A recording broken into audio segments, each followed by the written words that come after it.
Now, if you're female, you may want to hurry past this spot.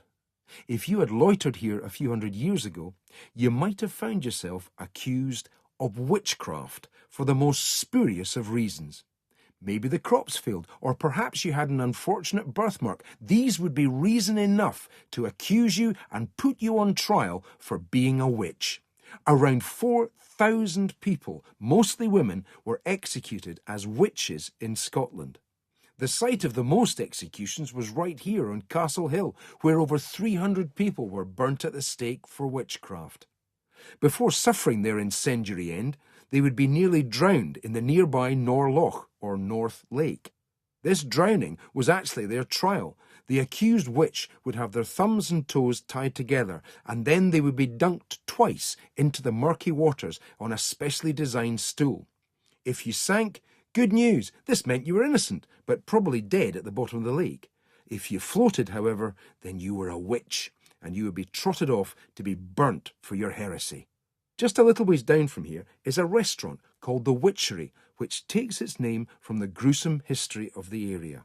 It's one of Edinburgh's most renowned restaurants, and guests dine on some of the city's finest fare by candlelight in a gorgeous low-ceiling carved wooden room. If you look at the low stone building on your left, the tartan weaving mill, that used to be a large reservoir for supplying the old town with water. Today, the tartan weaving mill is run by Geoffrey Taylor, kilt maker. You can head inside to see the entire laborious process of making a kilt, which are traditional pieces of clothing that denote the wearer's clan. Every clan has their own tartan, and traditionally men are supposed to wear their kilts without knickers. At some of the more traditional boarding schools of Scotland, the boys had to walk over a mirror before going to church in their kilts to make sure they weren't doing their ancestors a disservice.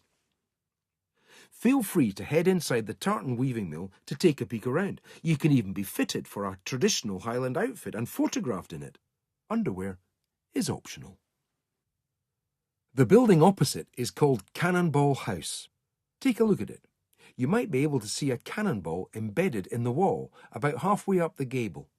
It probably looks as though it's been fired from a cannon in the castle. That's the one popular story of how it got there.